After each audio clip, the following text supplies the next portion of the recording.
Hey guys, Danny here at Partey. So here tonight to give you a sneak peek of a test panel for Vega. It's not quite ready yet, but I'm still going to show you a quick panel in its current state. Now this isn't it, this is the surface spray, and I'm going to make good on a couple of promises tonight. So I've had some folks that reached out to me wanting to know paint mixes. Now at least two of these that I had reviewed, the lumens on their projectors were not very high. My recommendation would be that, let me start with the surface coat. If you're going to do some sort of surface coat and you know how to spray, or at least have a pretty good idea of how to spray, what I would recommend is, if you have low lumens, I would go with a darker gray color, mid-gray to darker gray. Test your projector out on just a test sample of the color, because you're going to get it brighter, but just see if that sets just maybe a little below where you'd like to have it when it's all said and done. And then what you're going to do is just go out to Amazon, order you a thing of silver mica, and I'd start with silver. There's other colors and of the contrast range that you can play with, but you know, the best place to start, if you're just looking for reflectivity like this on a surface, then that's the best way to start. And I would just start with the silver.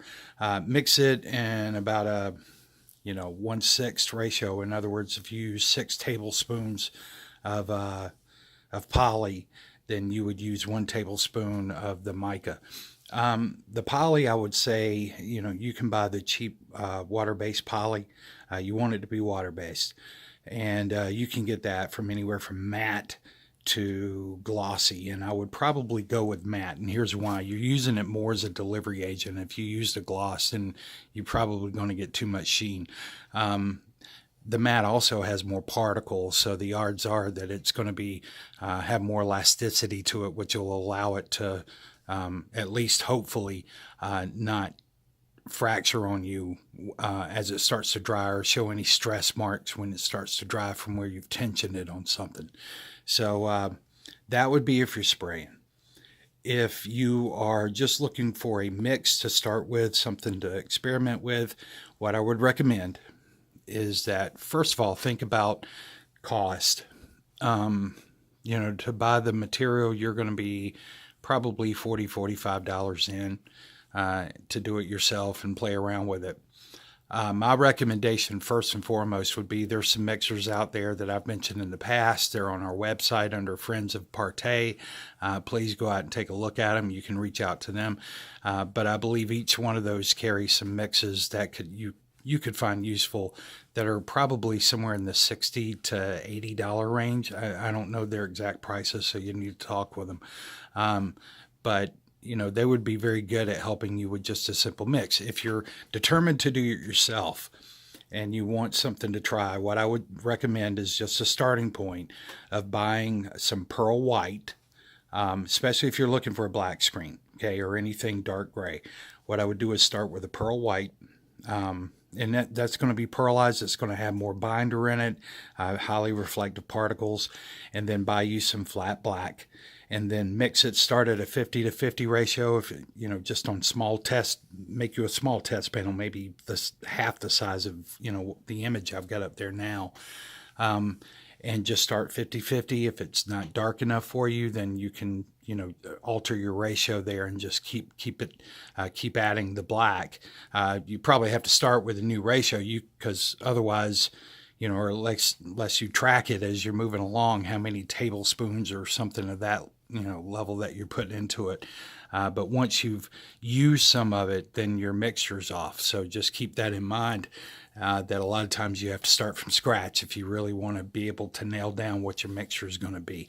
And that's the reason I say give it some thought, because if you do it right, and you really get down to some sort of formulaic way of recreating it, you're going to go through a lot of paint, and it can get quite expensive pretty quick. So just bear that in mind. Sometimes if really all you need is just a good mixture for your screen, I believe that these guys can help you out really well. Now, we've got a couple of mixtures that are going to be coming out in the future. We're going to have our own surface coating for front and rear projection. That's because we've got some commercial ideas that we're tossing around out there. And then we're going to have probably a Daystar and maybe even a Vega coating, but we'll see where we land with that. Not going to make any guarantees yet. But ultimately, if you go the spray route,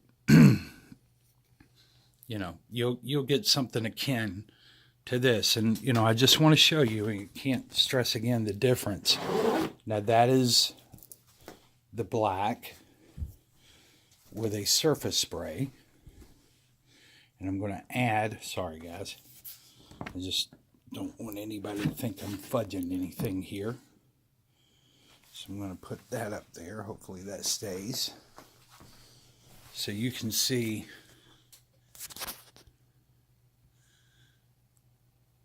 the difference between the two and the brightness that, Diamante can get. And it's the difference between this kind of surface spray technique.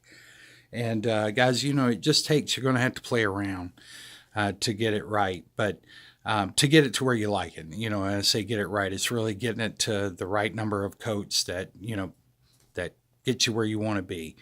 But you can tell between the two, there's just a drastic difference between the color tone, your brights, the depth. I mean, depth is something that's hard to explain other than through, pictures, but just the three-dimensional sort of feeling that you get whenever it's casting an image that looks like your television screen, as compared to something that's just spray coated and giving you some flashback. So just want you to be aware of that. But always glad to support and help in any way I can, because like I said, if you've got your young family starting out, a lot of times you don't have a lot of extra money, and maybe even $200, $300 to you is more than you're able or willing to spend to take away something from your kids. So totally get it. And if you want to chase those or pursue those two things, then there you go. So Vega, let me show you real quick. So last little sneak peek at those, and I'm going to just give us a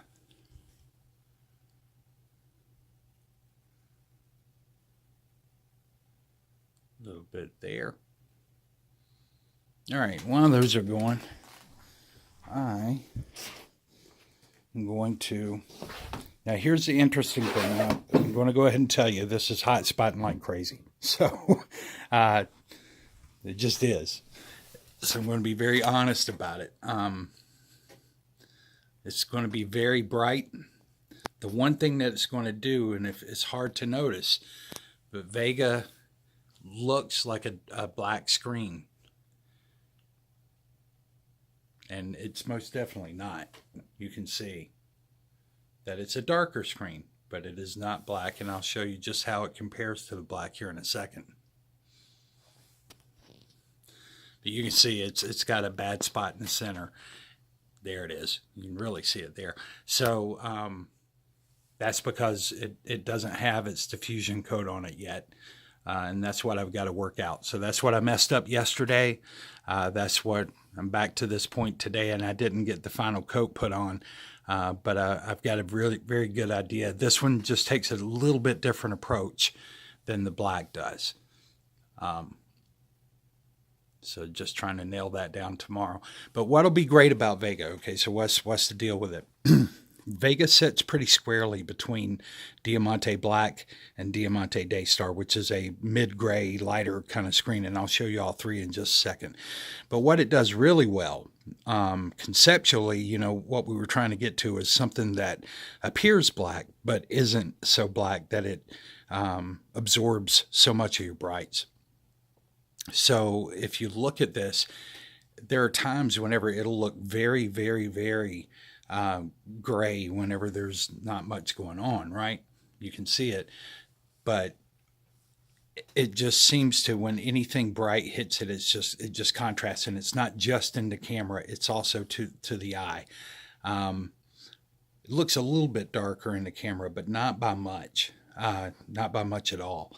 So it gives the appearance of great contrast, and it does. It has great contrast, not as much as the black, but it has great contrast. Something that looks very akin to a television screen. You just got to get the hot spot out of it. So we'll work with that tomorrow, and that will take the brightness down just a notch.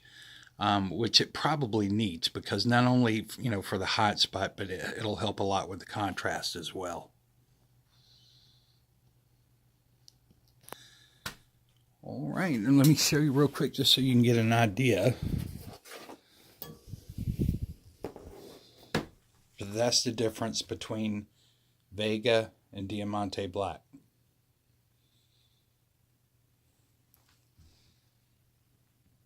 So that's what it does well, is it does a very, very, very good job of appearing darker than what it is. And that's what I always loved about Daystar. So this is kind of taking Daystar, and you see a lot of bumps on the panel. These are bugs from when I spray paint them from outside, or spray them. But the Daystar always looks darker than what it is, up to about maybe 180, 200 lux. And then it does start to suffer. This is going to be able to carry you through on a long throw or short throw anywhere between 4, and I'm guessing, I'm going to test it out, but I'm guessing somewhere between 4 and 450 lux, without having to go black and still maintain a good bit of your contrast. And then ultimately there's the Diamante Black, which the Diamante Black is, just, it's pretty stellar in what it does for a black screen. Now, it does, I wish that I could get a little more white tone out of it. As much as I do, because you always look for perfection. I'm looking for the white tones that I'm going to get from Vega, and the same depth. And the bottom line is that it isn't pixels that can turn on and off. So when you throw a black tone, even to a small degree, you throw that black tone in there, and everything has to fight it. So, but it's a beautiful screen. All right, so that's long enough. I usually try to keep these things about 5 to 6 minutes at the longest. But appreciate you guys listening. Hope you guys have a great night, great weekend. You guys take care.